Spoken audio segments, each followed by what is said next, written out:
Ok, capítulo 5 de los gases. En este curso de Química General 1 vamos a enfocarnos más que todo en los gases ideales. Ustedes han estudiado sus leyes de gases ideales en la segunda tarea y vamos a utilizar este hoy en un momentito. Primero tenemos la presión de un gas. Literalmente la presión de un gas es... La presión es... es fuerza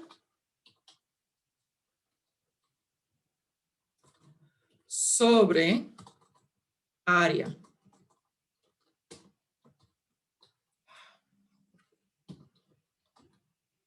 Entonces, dado que la fuerza es masa por aceleración,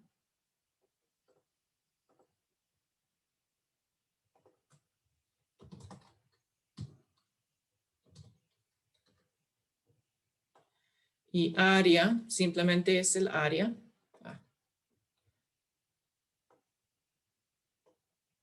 Podemos notar que la presión de un gas depende de su masa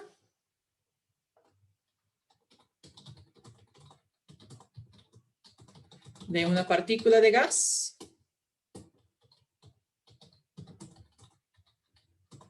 y su aceleración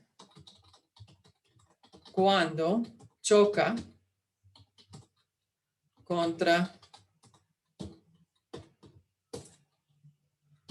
otra sustancia, otra cosa. Puede ser otra partícula de gas,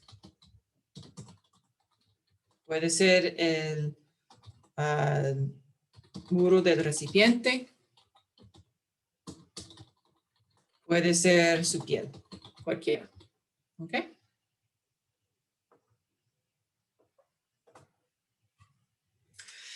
Entonces, cuando una sustancia anda con más velocidad,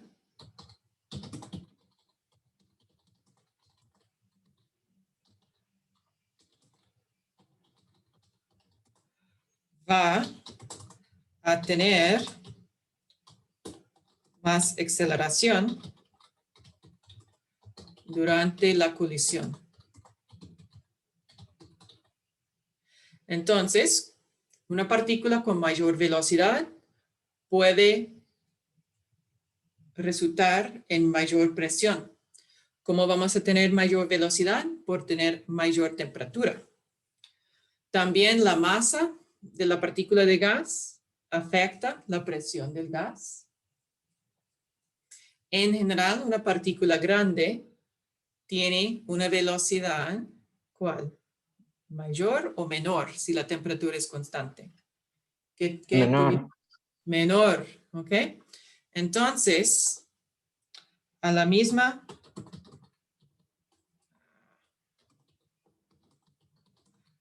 temperatura,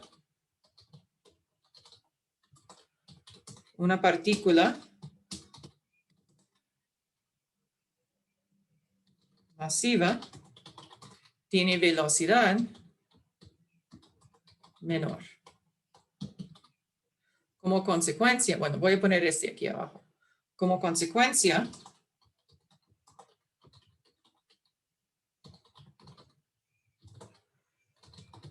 todos los gases a la misma temperatura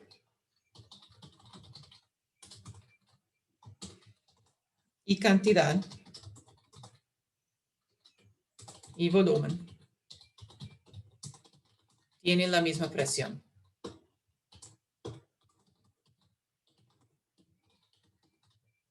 ¿Okay? Entonces, si este globo está lleno con helio o con aire, si el globo tiene el mismo volumen, tiene el mismo temperatura en el cuarto y tiene la misma cantidad de partículas de aire o partículas de helio, vamos a obtener la misma presión dentro de este globo. ¿Okay? Nosotros, en este momento, estamos a la superficie de la Tierra y encima de nosotros tenemos una columna de aire con una masa de 10 a la 4 kilogramos, es decir, 10,000 kilogramos sobre el área superficial de nuestro cuerpo, que vamos a asumir es aproximadamente 1 metro cuadrado. Estamos acostados en la cama, algo así. ¿Okay?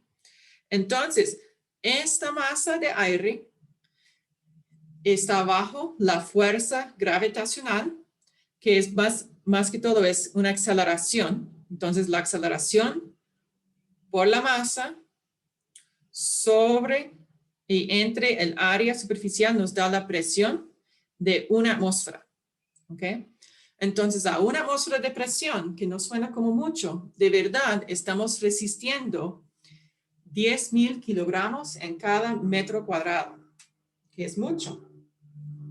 Pero nuestros cuerpos y los cuerpos de todos los animales que viven a la superficie de la Tierra, por la evolución podemos resistir tanta presión. Cuando aumentamos la presión mucho, no lo podemos resistir y se aplasta. Cuando disminuimos la presión mucho, no lo podemos resistir y se explota. Bueno, se expande un poco. Antes de explotarnos, si vamos de una atmósfera al espacio, donde es casi el vacío, casi cero atmósfera, sí, hay una expansión de nuestros gases y ese nos va a dañar mucho. También tenemos la evaporación de muchos líquidos y después la congelación por la falta de temperatura. Entonces nosotros no podemos resistir las bajas presiones del espacio. Igual, los animales que viven al fondo del mar no pueden resistir las bajas presiones a la superficie de la Tierra. Porque al fondo del mar, la diferencia en presión es como 1000 veces más que la diferencia entre entonces el fondo del mar y la superficie. Esa diferencia en presión es más o menos 1000 atmósferas. La diferencia entre la superficie de la Tierra y el espacio es solo 1 atmósfera. Y si usted busca videos de esos pobres bichos que viven al fondo del mar, hay unos que se ve como serpientes, o más bien como anguilas. Y cuando ellos están traídos a la superficie, mueren porque no pueden soportar la ausencia de presión. Ok, entonces necesitamos una forma para medir la presión de un gas. La forma más antigua es algo así. Tenemos un líquido en un recipiente. Vertido en ese recipiente tenemos un tubo que tiene el vacío. El líquido puede subir el tubo cuando la presión atmosférica es mayor, empuja el líquido más hacia arriba del tubo. Pero hay un máximo, no puede empujarlo hacia el fondo aquí, porque la presión por gravedad está jalando esta columna de líquido hacia abajo.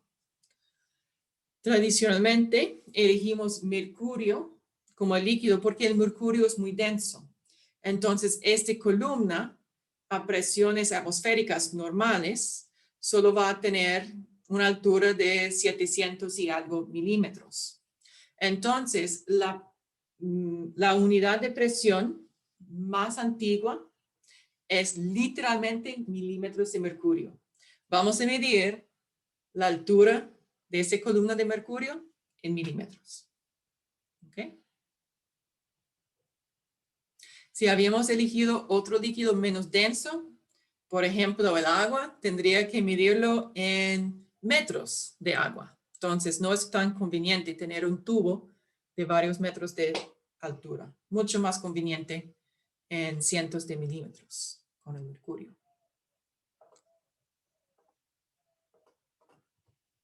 Entonces, además de milímetros de mercurio, tenemos otras unidades de presión. La presión atmosférica estándar es una atmósfera que es igual por definición a la presión que soporta una columna de mercurio de 760 milímetros de altura a 0 Celsius al nivel del mar. ¿Okay? Entonces, eso es por definición. Dado que es por definición, esos números aquí, esos son números exactos.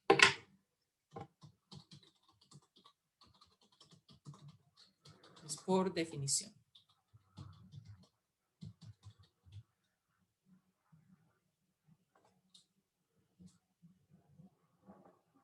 Okay.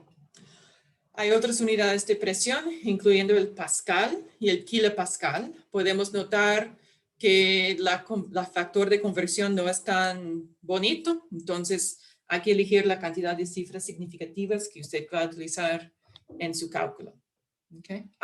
También quiero notar que las unidades de milímetros de mercurio también están conocidos como torr. No sé por qué, no hay buena razón. Solo 2 nombres para la misma unidad. Okay. Entonces aquí, el factor de conversión es una fracción con 2 valores que son iguales. Por ejemplo, hay 101,325 kilopascales en cada una atmósfera. Es un factor de conversión. El número 1, queremos utilizar o hemos utilizado un barómetro de mercurio que mide la presión atmosférica igual a 700 milímetros de mercurio. Aquí 700 está anotado, está escrito en notación científica para indicar la cantidad de cifras significativas. Queremos calcular la presión en kilopascales. Entonces voy a empezar con los 700 milímetros de mercurio. Quiero cancelar milímetros de mercurio y pasarlo a pascales. Entonces voy a elegir los 760 milímetros de mercurio igual a 101,325 kilopascales. Pongo esto en mi calculadora y me da, la unidad escrita incorrectamente. Entonces vamos a convertir este a kilopascal y este también a kilopascal.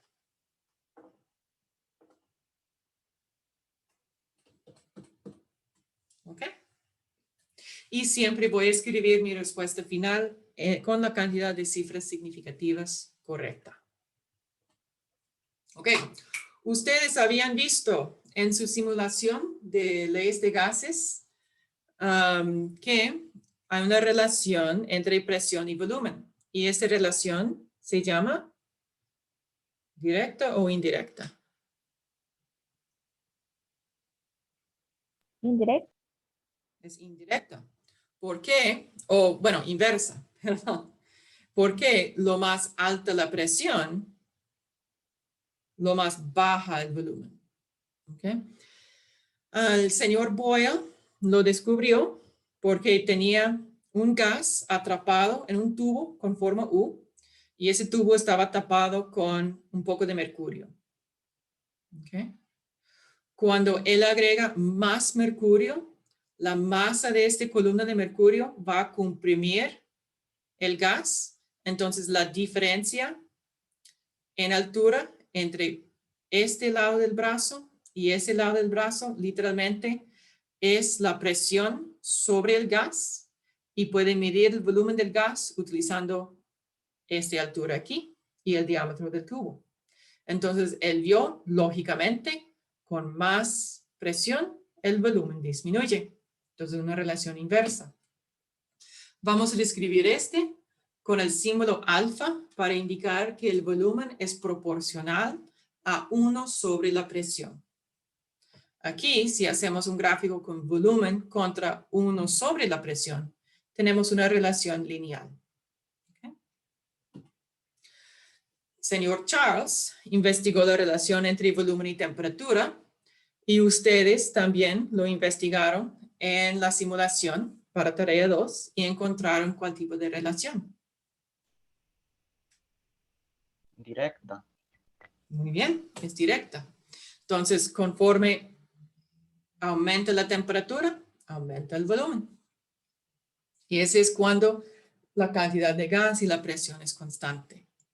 Ustedes pueden hacer un experimento parecido a este, pero no tan llamativo. Aquí tenemos un globo de aire con cierto volumen. Se vierte ese nitrógeno líquido sobre el globo y podemos ver que el volumen del aire disminuye rápidamente.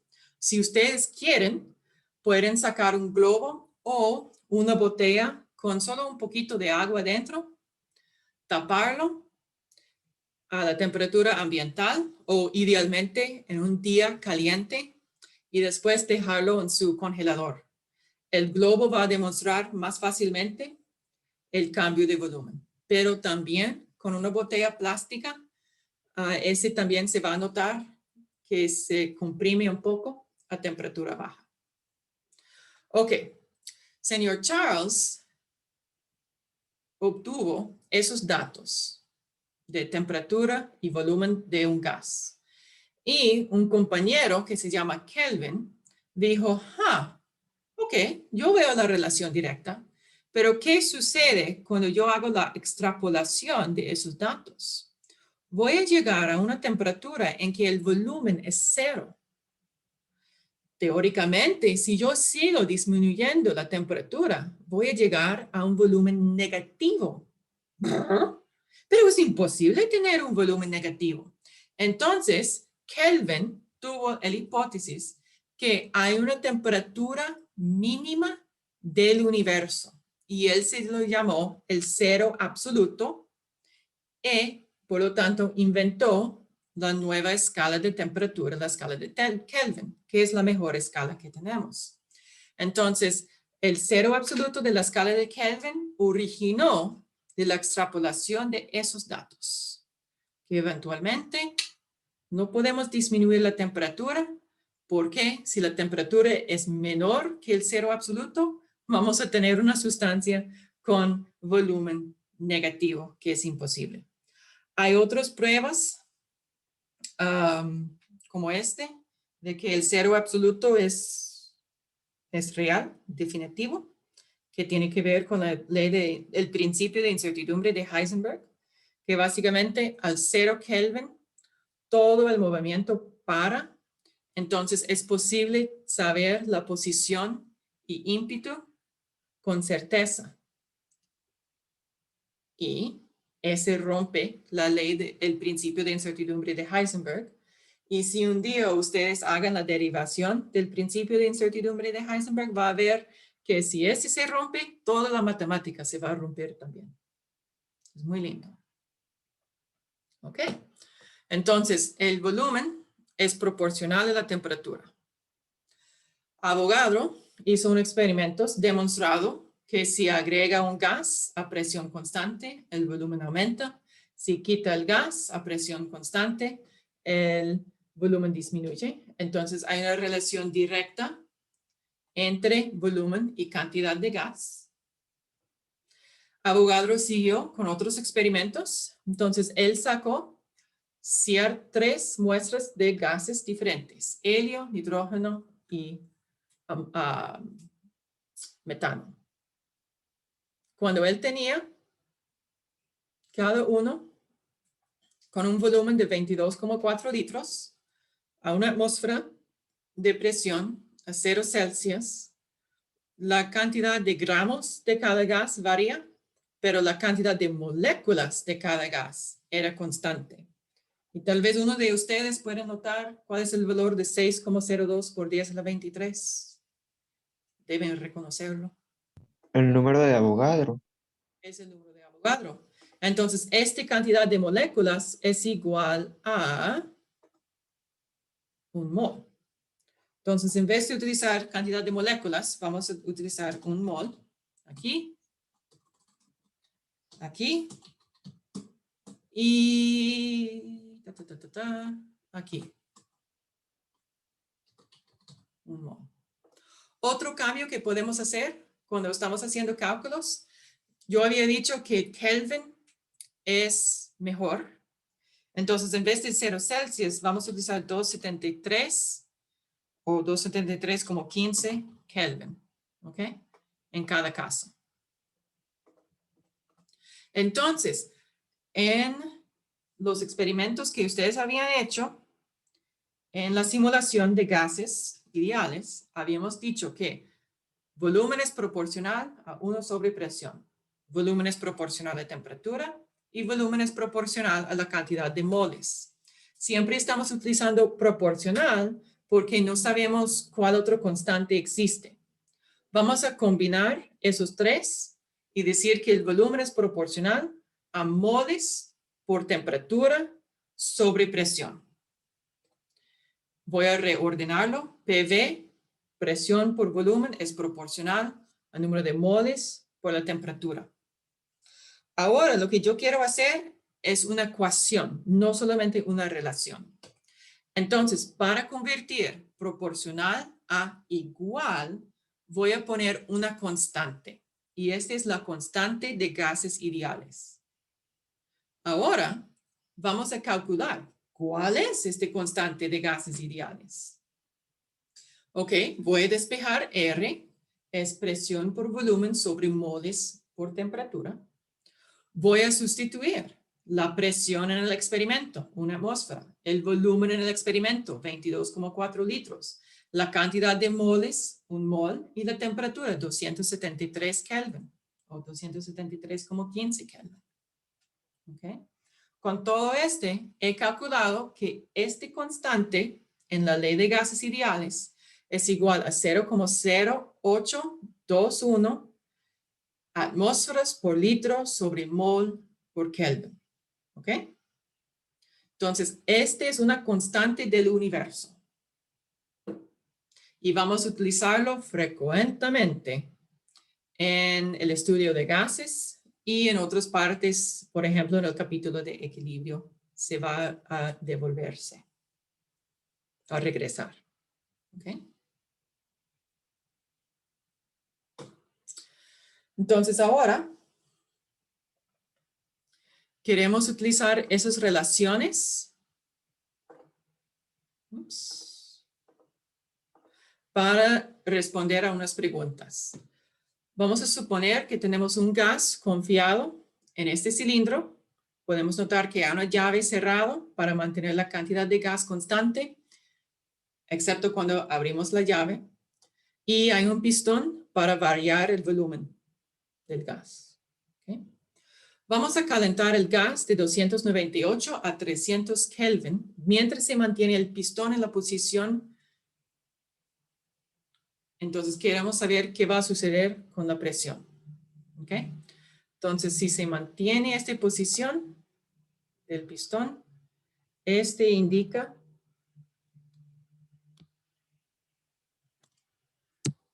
que es volumen constante. Profe, Ajá.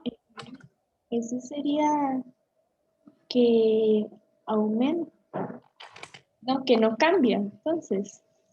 El volumen no va a variar, pero ¿qué va a suceder con la presión cuando la temperatura aumenta? Para recordar, debemos escribir PV igual a NET. Esa es la ley de gases ideales. Creo que la presión aumenta. Profe, no sé si soy solo yo, pero creo que se le escucha raro. A mí igual, pero se la escucho rara. A mí también. Salir de la reunión y entrar otra vez. Ok.